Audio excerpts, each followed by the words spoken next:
आओ बहू, घर के अंदर आओ, इस घर में तुम्हारा स्वागत है। कल्याणी के कहने पर उसकी दोनों बहू गृह प्रवेश के बाद घर के अंदर आ जाती हैं। दोनों ही लंबे घूंघट में खड़ी होती हैं। इतना लंबा घूंघट क्यों किया हुआ है बहू? अरे इतनी गर्मी है, लंबे घूंघट में तुम्हें गर्मी नहीं लग रही? चलो घूंघट हटा लो। कल्याणी के ऐसा कहने पर उसकी दोनों बहू घूंघट हटा देती हैं। अरे बाप रे बाप, ये क्या, एक बहू इतनी काली है? कल्याणी की छोटी बहू बहुत ज्यादा काली थी, तो वहीं उसकी बड़ी बहू बहुत ज्यादा सुंदर और गोरी थी। साथ ही वो दहेज का बहुत सारा सामान भी लेकर आई थी। ओह माय गॉड, मुझे तो बहुत ज्यादा गर्मी लग रही है। माँ जी, मेरे कमरे में मेरा एसी लगवा दीजिए। मैं अपने मायके से दहेज में एसी लेकर आई हूँ। हाँ हाँ बहू, अभी लगवा देती हूँ। और ये जितना भी मेरे दहेज में सामान आया, ये सारा सामान मेरे ही कमरे में होना चाहिए, ठीक है माँ जी? अरे बहू, ये तेरे दहेज का सामान है तो तेरे कमरे में ही जाएगा, तू चिंता क्यों करती है? मैं अभी ही सब कुछ सेट करवा देती हूँ। हरिया गगन, कहाँ हो तुम दोनों? जी मालकिन। जाओ मैडम का सामान उनके कमरे में रखवाओ और एसी वाले से एसी भी लगवा दो। कल्याणी की गोरी और काली बहू को देखने के बाद वहां खड़ी औरतें भी हैरान रह जाती हैं। देखो तो सही, कल्याणी बहन की दो बहू में से एक तो बिल्कुल कोयले की भांति काली है और दूसरी गोरी होने के साथ साथ बहुत ज्यादा घमंडी भी है। अरे इतना सारा दान दहेज लेकर आई अपने मायके से, घमंड तो होगा ही ना। ये सारी बातें सुनने के बाद कल्याणी मेहमानों से कहती है, आप सभी प्रिय मेहमानों ने अगर खाना खा लिया है तो आप अपने घर जा सकते हैं, क्योंकि आज का फंक्शन यहीं समाप्त होता है। कल्याणी के कहने पर सभी मेहमान उसके घर से वापस अपने घर चले जाते हैं। जिसके बाद कल्याणी अपनी अमीर बहू के कमरे में उसके एसी के साथ उसका दहेज का सामान सेट करवा देती है। बहू, अब तुम यहाँ पर आराम से सो जाओ, तुम्हें कोई परेशानी नहीं होगी। माँ जी, आराम से तो तब सोऊंगी जब आप यहाँ से चली जाओगी। शिल्पा के ये कहने के बाद कल्याणी वहां से चली जाती है। जिसके बाद कल्याणी की छोटी बहू उसके पास आती है।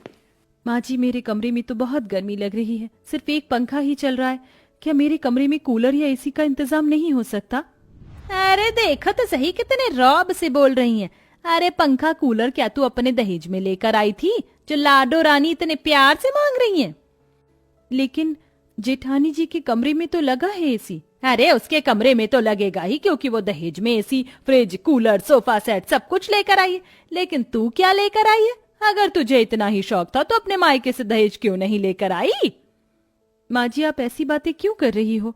आप तो सब जानती हो कि मेरे माता पिता कितने गरीब हैं, कितनी मुश्किलों से उन्होंने मेरी शादी की थी। अरे हाँ, पता था कि तेरे माता पिता गरीब हैं, लेकिन इतने फकीर हैं यह नहीं पता था कि अपनी बेटी को एक जोड़े में ही भेज देंगे। कल्याणी इस तरह ताने सुनाकर वहां से चली जाती है। जिसके बाद बेचारी सलोनी को अपनी सास की बातों का बहुत बुरा लगता है। हे भगवान, तूने मुझे ऐसा क्यों बनाया? काश कि तू मुझे थोड़ा सा अमीर ही बना देता, नहीं तो मेरे इस काले रंग को दूर करके मुझे गोरा ही बना देता। कम से कम मुझे अपने ससुराल में ये जिल्लत भरी जिंदगी तो सहन नहीं करनी पड़ती। सलोनी रोते हुए अपने कमरे में चली जाती है, जहां उसे एक पंखे के नीचे ही गुजारा करना पड़ता है। ऐसे ही वो दिन बीत जाता है।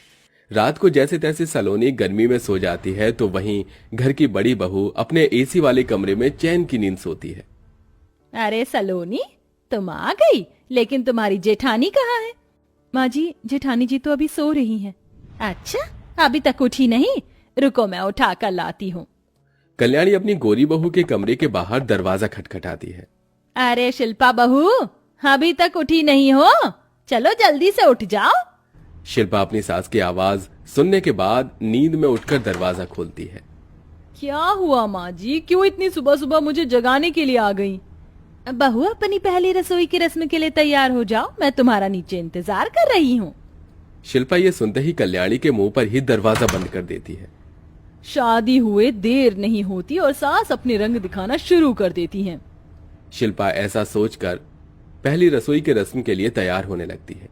जब तक वो अपने कमरे में होती है तो उसे गर्मी नहीं लगती, लेकिन जब वो अपने कमरे से बाहर आती है तो उसे बहुत गर्मी लगने लगती है।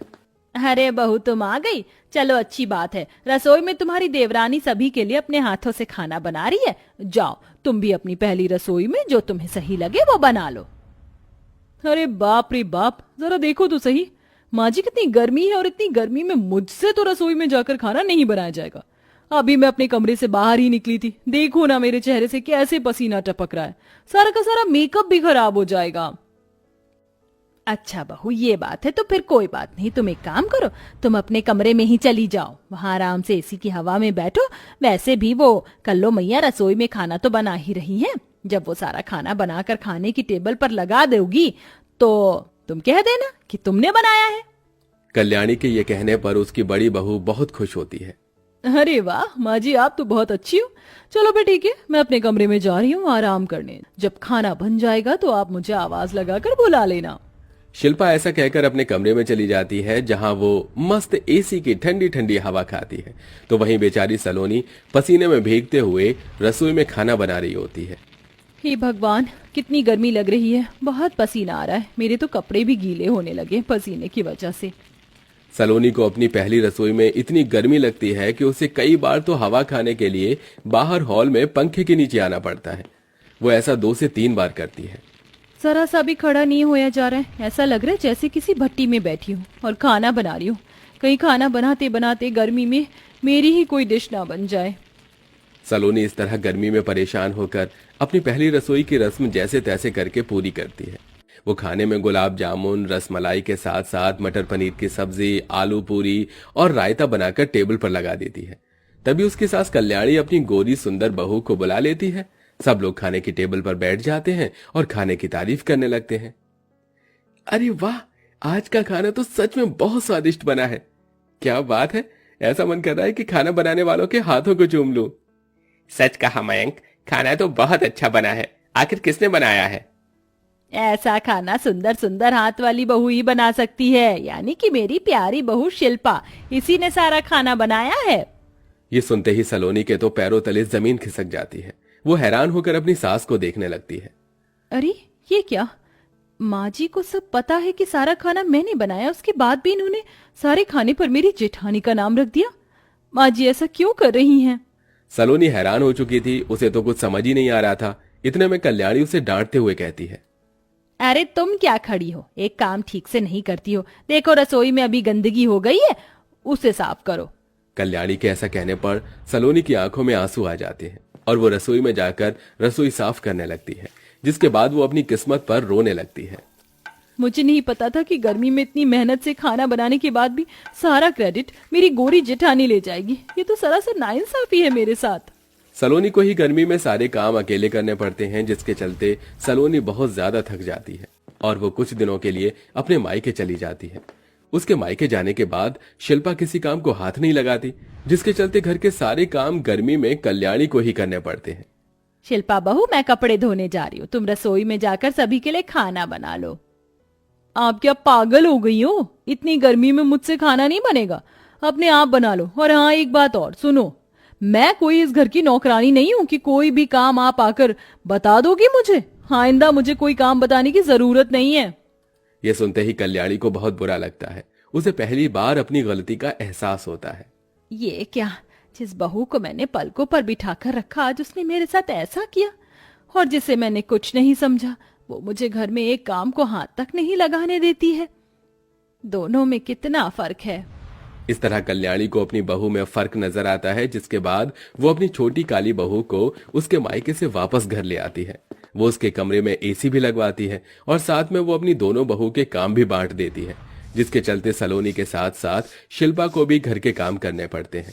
अब दोनों बहू एक समान घर में खुशी खुशी रहने लगती हैं।